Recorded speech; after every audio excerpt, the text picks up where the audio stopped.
Hello दोस्तों, welcome to my channel. आज के इस वीडियो में हम लोग बात करेंगे। मैंने आपके कमेंट्स में देख रहा था, आपके बहुत सारे कमेंट्स यहाँ पर इकट्ठे हो रहे थे, तो मैंने एक साथ सारे कमेंट्स को ले लिया है, जिस पे हम लोग वन बाय वन बात करेंगे। और इस वीडियो में हमारे पास क्या टॉपिक रहेंगे जिस पे हम लोग बात करेंगे वो मैं आपको बता दे रहा हूँ, ताकि आप लास्ट तक बने रहें और आपके सारे आंसर्स मिल जाएंगे। ये सारे क्वेश्चंस वही हैं जो आप लोग हमसे यूट्यूब पे पूछते हैं कमेंट सेक्शन में, ठीक है। सबसे पहला हम लोगों का बात करेंगे ग्रेजुएशन अपेयरिंग वाले फॉर्म, जो जिनका ग्रेजुएशन है, मतलब ग्रेजुएशन अपेयरिंग है, वो फॉर्म इसको फिल कर सकते हैं या नहीं, ठीक है। दूसरा हम लोग बात करेंगे डाइफेड कोर्स की प्रिपरेशन कहाँ से करें और कैसे करें। क्या एंट्रेंस एग्ज़ाम के लिए कोई प्रीवियस ईयर क्वेश्चन पेपर मिलता है क्या, इस पे बात करेंगे। वर्क क्या करना पड़ता है शुगर इंडस्ट्री में, इस पे बात करेंगे। हॉस्टल ट्यूशन फ़ीस कितनी रहती है, इस पे बात करेंगे। फॉर्म में कोई प्रॉब्लम आ गई है उसको कैसे करेक्ट करेंगे, इस पे बात करेंगे। और उसके बाद फाइनली जो हमारे पास रहता है प्लेसमेंट क्या रहता है और हमारी सैलरी कितनी मिलती है, इस पे हम लोग बात करेंगे वन बाई वन। तो सबसे पहले हम लोग क्वेश्चन लेते हैं। पहला क्वेश्चन लेते हैं, ग्रेजुएशन अपेयरिंग वाले फॉर्म भर सकते हैं या नहीं। तो देखिए, किसी भी इंस्टीट्यूट में एडमिशन लेने के लिए मतलब आप अगर अपेयरिंग है, मतलब आप उस साल लास्ट ईयर है आपका और आप फॉर्म अदर इंस्टीट्यूट का फिल करना चाह रहे हैं, तो आप डेफिनेटली आप फिल कर सकते हैं।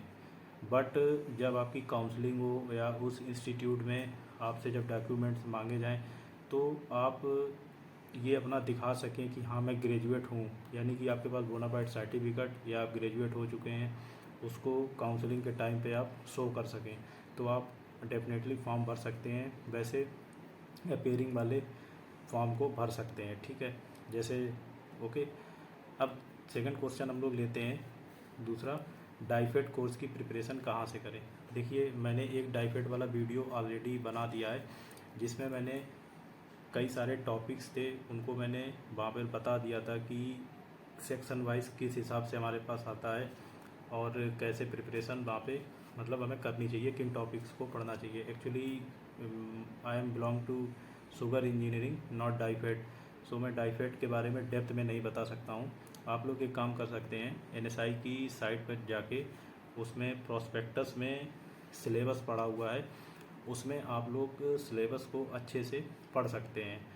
और उसमें मतलब पूरा मेंशन होगा कि ये पूछा जाएगा, इतने सेक्शन हैं। बाकी मैंने बता ही दिया था, अंदर जो आपके टॉपिक हैं आप लोगों ने पढ़ा होगा बीएससी में या एमएससी में, तो आप वो वाले अपने टॉपिक लेके उनको अच्छे से कवर कर सकते हैं। और आपको एक जनरल आइडिया अगर आपको लेना है कि किस हिसाब से आपसे क्वेश्चन वहाँ पे पूछे जाएंगे, तो इसके लिए एनएसआई की साइट पे आपके पास previous year question paper model paper के रूप में पढ़े होंगे, या प्रीवियस पढ़ा होगा या मॉडल पेपर पढ़ा होगा, तो आप वहाँ से क्वेश्चन का लेवल देख सकते हैं कि किस हिसाब से हमारे पास क्वेश्चन पूछे जाते हैं और किस एरिया से पूछे जा रहे हैं। थोड़ा बहुत अप एंड डाउन हो सकता है, लेकिन ये कह सकते हैं 90% वैसा ही आपका आने के चांसेस रहेंगे, ठीक है। तो आपका ये भी आंसर आपको मिल गया हो गया। तीसरे क्वेश्चन की बात करते हैं, क्या एंट्रेंस एग्ज़ाम के लिए कोई प्रीवियस ईयर क्वेश्चन पेपर मिलता है। मैंने आपको बताया था प्रीवियस ईयर आपको या मॉडल पेपर एनएसआई की साइट पर मिलेगा। इसकी कोई भी बुक मार्केट में अवेलेबल नहीं होगी कि आप वहाँ से परचेस कर लें और उसको पढ़ लें और क्वालिफाई कर लें।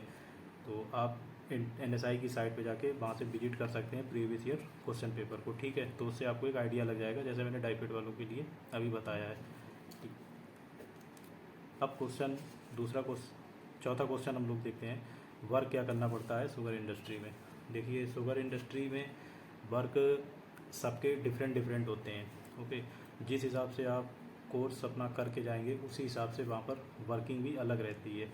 Top most course sugar engineering होता है, तो वो इंजीनियरिंग सेक्शन को देखता है। फिर शुगर इंजीनियरिंग में डिप्लोमा कैंडिडेट्स होते हैं जो सर्टिफिकेट कोर्स करते हैं शुगर इंजीनियरिंग का, तो वो लोग उनसे एक पोस्ट नीचे रहते हैं, तो वो लोग भी इंजीनियरिंग कैडर को ही देखते हैं। उसके बाद शुगर टेक वाले जो रहते हैं, तो वो क्या करते हैं, दो चीज़ों में जाते हैं, या तो वो लैब में जाएंगे या फिर प्रोसेस इंजीनियर की पोस्ट को संभालेंगे, जो कि उनकी बॉयलिंग हाउस से रिलेटेड होती है, बॉयलिंग हाउस से और आपके जो क्रिस्टल फॉर्म होते हैं शुगर के वहाँ तक। उसमें भी हमारे पास लैब में भी कई सारे कोर्सेज चलते हैं।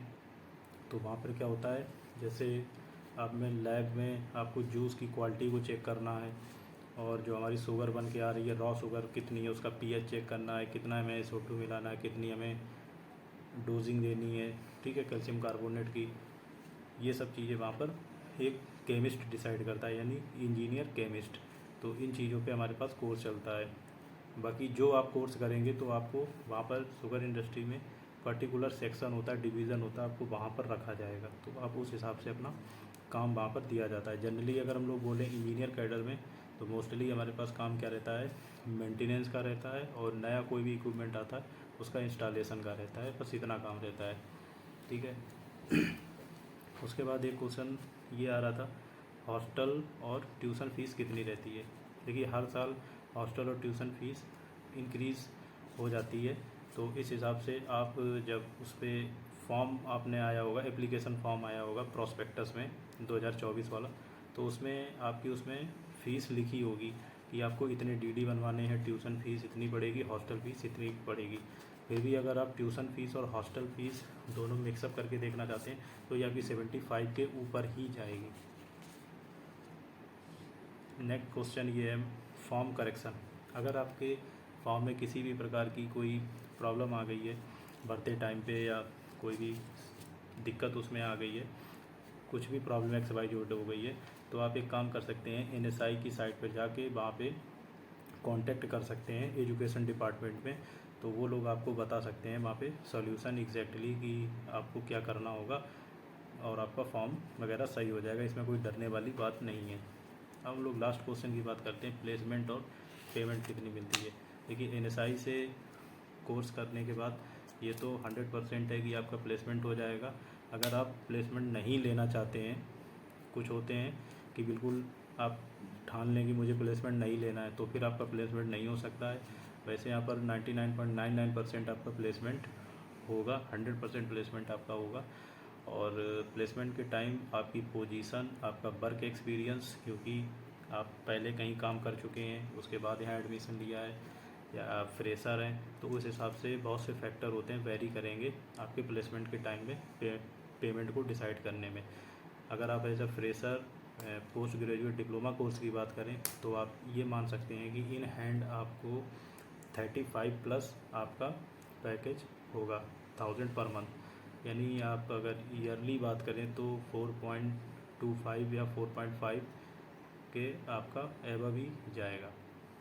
तो आई थिंक मैंने आपको सारी जानकारी इसमें प्रोवाइड करा दी है। अगर और भी कोई क्वेरी हो तो आप मुझसे कमेंट करके पूछ सकते हैं। Thank you.